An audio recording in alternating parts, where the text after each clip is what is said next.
देउरालीमा कसम खाई माया लाउँछु भन्थ्यौ किन लाएनौ।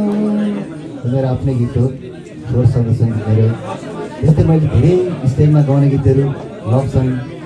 सुनेको दरबार दिन तिमीलाई सक्दिन, चोखो माया दिउँला हजुर। फाटेको मन बोकी सधैँ जिउन सक्दिन, हाउ फेरि सिउला हजुर। मेरो गीत हो। त्यस्तै मलाई मन परेको कतिपय गीत मेरो आफ्नै गीत पनि। ढुङ्गा खोज्दा देउता मिल्छ, मौका परेपछि, मौका परेपछि जितिन्छ हारेकै बाजी, चौका परेपछि मन साटिन्छ उमेरैमा, माया गाँसिन्छ उमेरैमा, साँच्चै आँटिन्छ उमेरैमा मायाले। लगायत धेरै मेरा गीतहरू पनि छन्, सुनिदिनु होला। र आजको यो हाम्रो यो छोरो परदेशमा टिकाराम सरको शब्द, मेरो सङ्गीत, मैले गाएको, उसको डाइरेक्टर हुनुहुन्छ हाम्रो कपि कार्की सर। अब खुसीको कुरा त हाम्रो सम्पूर्ण टिमलाई म धन्यवाद पनि दिन्छु। र नारायण कतिवटा दाइ चर्चित कलाकार दाइले यहाँनिर तय गर्नुभएको छ, एकदम खुसी लाग्यो। यहाँहरू सबैले हेरिदिनु होला, हेरेर प्रतिक्रिया पाऊँ र सकेसम्म यसलाई अलिकति आम 10 करोड नेपालीको बिचमा चाहिँ पुर्याउने कोसिस गरिदिनु म हार्दिक अनुरोध गर्दछु। Thank you very much. यो सरकारी नीति ऐन कानुनहरू हेरेर लेख्ने खालको चाहिँ म गरेँ। म त्यो कोचिङमा छु भन्ने कुरा बिर्सेर र त्यहाँबाट आर्जन गरेको मैले ज्ञानलाई आधार बनाएर लेखेको। र अब यो हजुरले भने जस्तो यसमा गीतमा सरकारलाई गाली गरेको मात्रै छैन, त्यसैले निराशावादी नहौँ, सरकारले गाली मात्रै नगरौँ, छोरो विदेश गयो बर्बाद भयो लासहरू आए मात्रै नभनौँ। अब समृद्धि हुन्छ, त्यहाँबाट ज्ञान सिप कमाएर ल्याएर हाम्रो देशमै केही गर्ने वातावरण हुन्छ, समृद्ध हुन्छ भनेर भिडियो कन्सेप्ट उतारिदिनु भएको छ। हजुरहरूको यस्तै फिडब्याक प्रेरणा आइराख्यो भने छोरीका पीडाका गीतहरू पनि छन्, तिनी पनि रेकर्ड गरौँला, रिलिज गरौँला। हाम्रो एकदम फेरि मैले अर्को कुरा पनि एकदम भोलिन्टियरली लाग्नु भएको छ। यो टिममा हाम्रो यो बनाउनुमा धेरै खर्च पनि छैन, यो चिया खाजाको खर्च बाहेक हाम्रो केही पनि छैन। सबै साथीहरूले आदरणीय व्यक्तित्वहरूले भोलिन्टियरली पनि सहयोग काम गरिदिनु भएको छ, त्यसको लागि पनि म आभार व्यक्त गर्छु। र हजुरहरू समक्ष फेरि भोलिन्टियरली नै यसलाई एकान दुईकान मैदान बनाइदिनु होला भन्ने कुरा पनि मैले पुनः आग्रह गर्न चाहन्छु। व्यक्तिहरूलाई म यति आभारी छु, आज म नर्भस पनि भएको छु। हजुरहरूसँग धेरैजनासँग पहिल्यै चिनजान भेटघाट पनि हो, अफिसको कुरा गर्दा कन्फिडेन्स आउँछ। यो मेरो पेसा होइन, त्यो भएर त्यति कन्फिडेन्स पनि आएको छैन। यसपछिका कुनै कामहरूमा चाहिँ सहकार्य हुनेछ, कन्फिडेन्स पनि आउला। अब त्यसपछि अलि स्थापित पनि हुन सकिएला। अब त्यो हुन त मेरो यो सोखले लेखेको भएको हुँदाखेरि हजुरहरू सबैलाई साथ सहयोग सपोर्ट गरिदिनु हुनको लागि अनुरोध गर्छु। र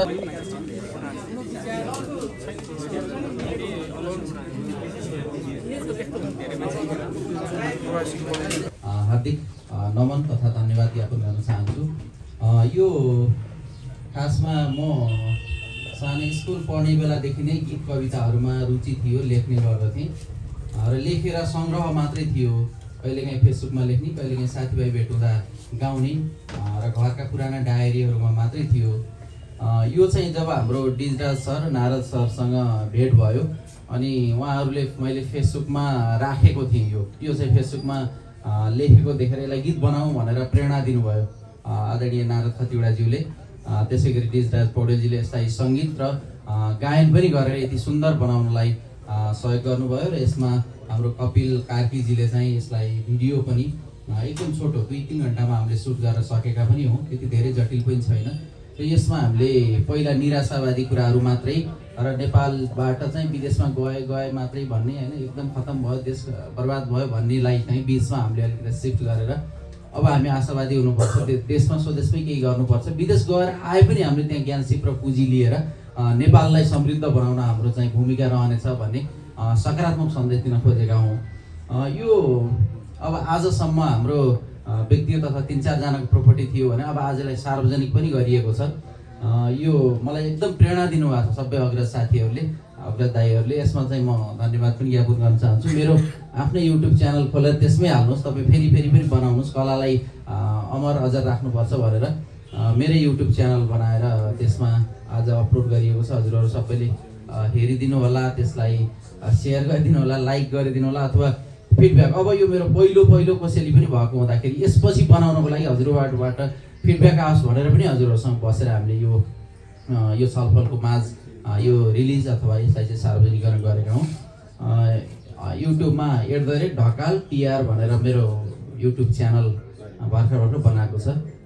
ढकाल टिआर भन्नेमा यो रिलिज अहिले भइसकेको छ। यसरी हजुरहरूले हेरेर सहयोग पनि गरिदिनु होला भन्ने चाहन्छु।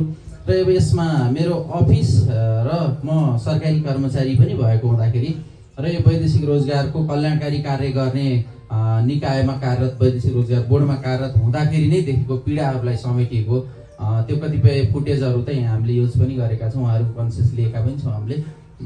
वैदेशिक रोजगारमा गएर फर्केका त्यो सबका पीडाहरू तिनीहरू केही क्लिप्सहरू हामीले यसरी पनि हालेका छौँ। र यसले पक्कै पनि मेरो अफिससँग रिलेटेड विषयवस्तुहरू पनि भएको हुँदा र म चाहिँ यो भित्रै अझ यो पीडा यो समस्यामा गर्न सकेको छु कि जस्तो लागेको र पनि मलाई चाहिँ र अब हजुरहरू विशेष गरी श्रम र वैदेशिक रोजगार हेर्ने बिटको मिडिया कर्मीज्यूहरू पनि हुनुहुन्छ र यहाँहरूले पनि यसको चाहिँ पीडा अथवा यसको समस्या यसको फिल गर्नुहुनेछ भनेर नै हाम्रो टिमले यो प्रोडक्सन टिमले हजुरहरूसँग चिया खाएर यो कार्यक्रम सार्वजनिक गरौँ भन्ने भयो एउटा प्रमुख उद्देश्य। दोस्रो उद्देश्य त अब म सुरुमा छु हुन त लेख्न 20-25 वर्ष पहिलादेखि सुरु गरेको भए पनि अब यस्तो बनाउँदाखेरि भिडियो बनाउँदा अथवा गीतहरू लेख्दाखेरि केही फिडब्याकहरू हजुरबाट मलाई प्रत्यक्ष अथवा अप्रत्यक्ष आओस् भन्ने पनि मेरो दोस्रो उद्देश्य हो भने अब तेस्रो त पक्कै पनि आफूले ल्याएको आफ्नो प्रोडक्टलाई अथवा आफ्नो रचनालाई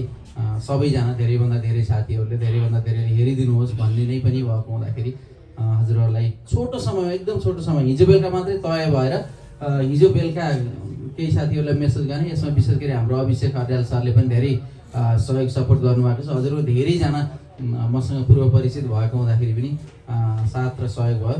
र अन्त्यमा यो मैले लेखेँ यो मेरो व्यक्तिगत काम हो। आज पनि म त्यहाँ अफिसमा बिदा लिएर आएको हुँ। भिडियो सुटिङ पनि शनिबारको दिन, गीत रेकर्डिङ पनि शनिबारकै दिन गरिएको।